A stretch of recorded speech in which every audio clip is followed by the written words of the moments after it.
guys, welcome back to my channel. So for today's video, I'm going to be chatting with you guys all about consignment and some things that you should keep in mind if you are looking to get into consignment stores as a small artist, and also just some things that you'll need if you have no idea where to start when it comes to consignment. So currently I'm in 2 retail stores, and I think so far I've collected a lot of helpful information, and maybe there's some tips and tricks that I can teach you in this video. Keep in mind I am still a beginner as well, so I am still learning along the way, but there is some helpful information that I have, again, collected along the way, and I just want to share with you guys just in case you are an absolute beginner and you just have no idea where to start. So if you're interested in learning more, then keep on watching.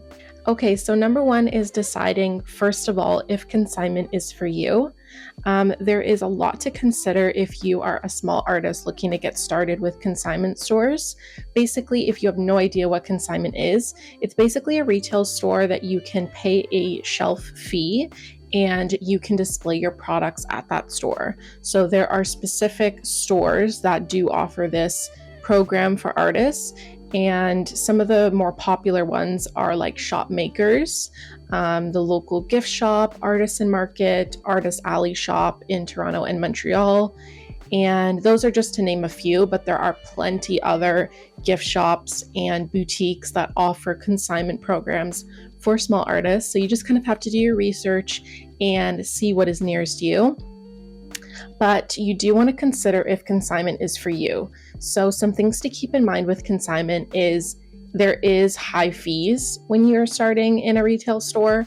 So some stores require you to pay first and last upfront, whereas some other stores just require a monthly payment to get started.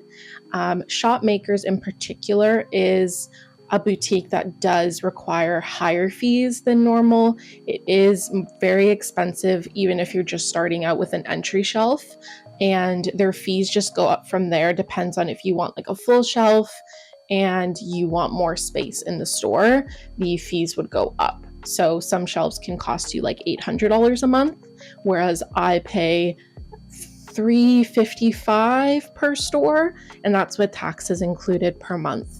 So you really want to keep in mind the fees that go along with consignment, and especially if you're a beginner, you do want to look at your budget and see if this is something that you can afford, because you do want to make sure that this is something that you can pay for and that you're not kind of digging yourself into a hole that you really can't like get out of. So hopefully your art does sell in the store that you choose, but sometimes it does take a while for you to build that brand visibility and for people to gravitate towards your art and for you to find that customer base. So it is not always instant. In the first month in Makers, I've made probably half of what my shelf fee is, so I really haven't broke even. The goal is to break even and make an additional profit on top of that, so that you are paying your rent and making a profit, so that you can, expand your inventory and provide, more growth for your business. But it's not always the case when you're just starting out. So you do really want to consider that there are high fees when you're starting consignment. But don't let that discourage you. This is just something to keep in mind. But consignment is still a fabulous opportunity if you're just starting out as an artist, because it really helps you get your products out into a wide customer base. Also, another thing to consider with consignment to determine if it's right for you is that with most consignment stores, you do have to provide your own display fixtures. And when I say display fixtures, I mean they do provide you with the shelf, but you need to bring everything to basically hold your product. So if you have keychains, you'll need a pegboard. If you have prints, you'll want like a bamboo dish rack display, so you can have all of your prints neatly displayed. If you have stickers, you can use like an acrylic display to display all of your stickers. Same thing goes with sticker sheets as well. And you can also buy these like little small acrylic crates that you can use to display if you have like smaller items like blind bags or mystery bags, charms, whatever, phone grips, if you want to like put things in little crates, and you can kind of scatter them on your display. So everything like that, from like pegboards to little mini crates, you will need to buy with your own money. And you do, of course, get to take these displays if you decide to move out of that consignment store. They are your property, but up front, that can be a lot to pay for. And if you're in multiple stores, you would need to provide those displays for all those stores. So, for example, I got into 2 Shopmakers boutiques, so I had to pay my first payment for each store, and then I had to buy all my displays for both stores. So it definitely did cost a pretty penny to get started with consignment. I'm still waiting to kind of break even. Like I said, it's my first month, so I'm still building up that brand visibility. People are still getting to know my product, so it's going to take a little bit, but you do have to be willing to put that large investment up front in order to see that return. But with all that being said, consignment is such a great opportunity, and it can really help grow your business. Besides, selling online or attending markets or running workshops or doing commission work, like it is a great opportunity to just be out in your local community. Or if you're in a store that's a province away or in another country, it can really help just get your products out in front of different audiences, and you can kind of see what sells for that specific customer base. So it's a great opportunity. And I think personally, it's really helped grow my social media because a lot of my customers from consignment have followed me online, and some of them tag me in social media posts because they purchased a product. I'm getting direct feedback from the employees that work at that store of things that they've heard customers say when they're browsing my shelf. And it's such a great opportunity to learn about your products, learn how people interact with your products, and just see what sells. Okay, so if you're ready to get started with consignment and you definitely think that it's the right option for you, here are a few things in a list of what you'll need to get started. So the first thing that you'll need is your inventory. So this is, of course, the things that you're going to be selling at your consignment store. So just to give you guys an example of what I am selling at my consignment stores, and I'm a beginner artist as well, I am selling vinyl stickers, I am selling sticker sheets, greeting cards, art prints, keychains, phone grips, and phone charm blind bags. And this is the same inventory at both stores. So I made it exactly the same so I can see very easily and simply what is selling at each store. And I also made the inventory quantities the same for each store so I can manage inventory a little bit easier. And once you've decided on the products that you want to sell, you're going to want to SKU your products. So each consignment store has a different process for onboarding onto their store. So Shopmakers in particular has a very long list of criteria that you need to meet in order to get started. So one of those things being onboarding your inventory into their POS system and making your SKUs. And I would say just being into retail stores, SKUing is the most tedious and most in-depth thing that you will do. The inventory making is the easy part. I think SKUing is the most difficult, and you really want to make sure, take this from me because I went the hard route.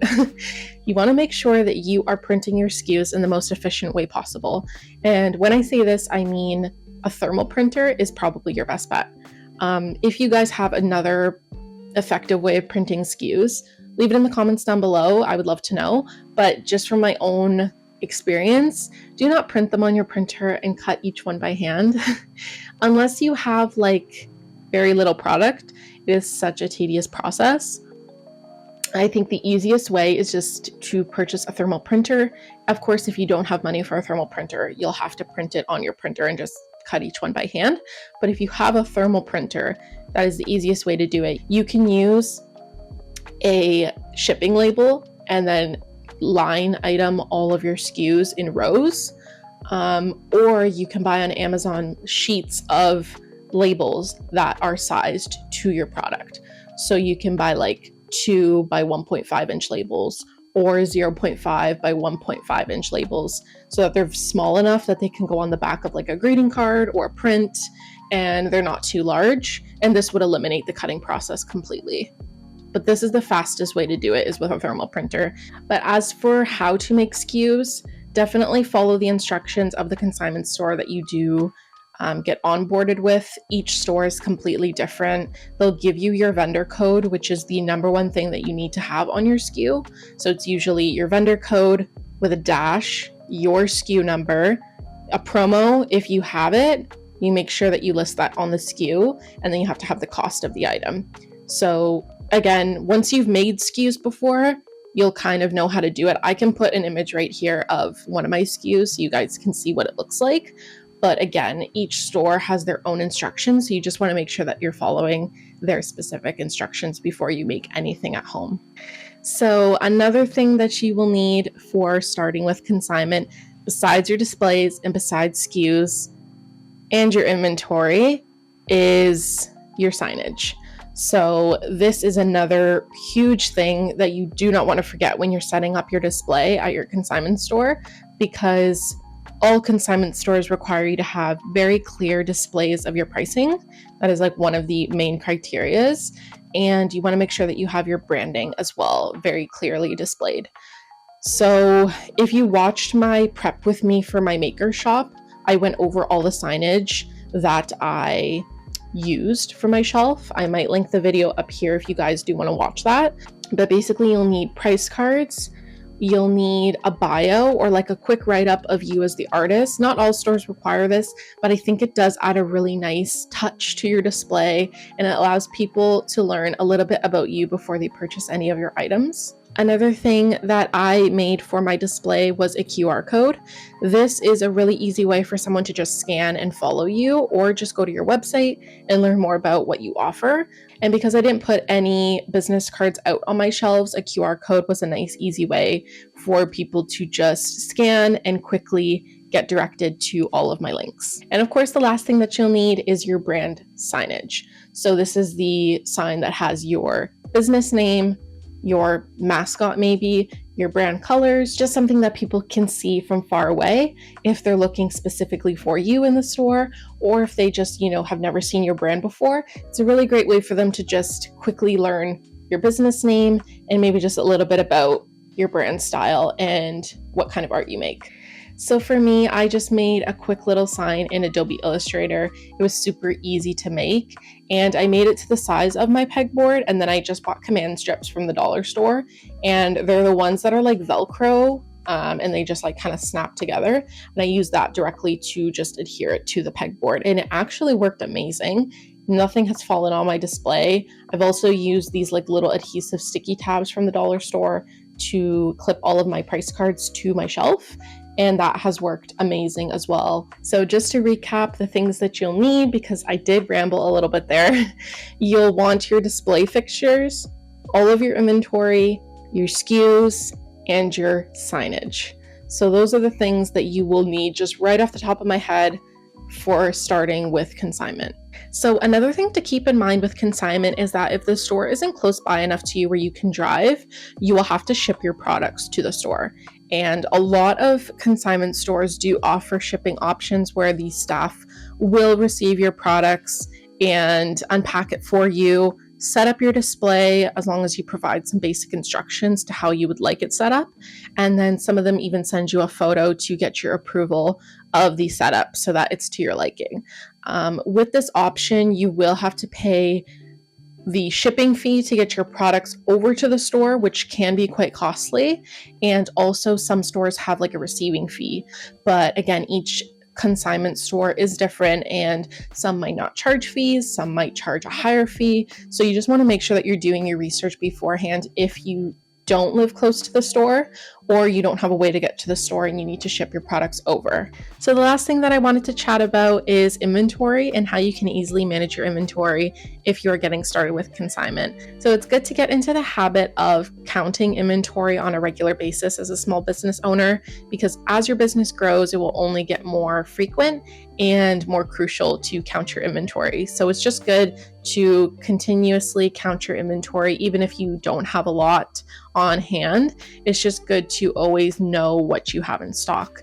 And as for managing your inventory in your retail stores for consignment, it's very easy to keep track of what you've sold by just logging into the POS system of that consignment store specifically. So when you would have done your onboarding, you would have imported all your inventory, and directly through that system is where you can manage all of your inventory quantities. So you can see what's sold, what you need to restock, and when in doubt, you can always ask the employees at the store for a quick photo of your shelf. I do that all the time, and it's just a quick way to know, oh, that sticker has sold out completely, or oh, that print is no longer on my shelf, so I need to go and bring a few more. So shelf photos, when in doubt, are just a great default, but you do want to make sure that you're referencing your POS system regularly to check what you have in stock and what you need to restock. So another thing to keep in mind with consignment is rotating stock. So this is something that you'll want to do quite regularly once you have moved into your store. You will want to rotate the items that you have available for sale. So if, let's just say, you have 4 prints on display, maybe after a month of being in the store, you'll want to add and switch out a few prints so that it's not always the same products that customers are seeing. And it's the same thing as like if you were to walk into a clothing store. Think of your favorite clothing store that you go into all the time.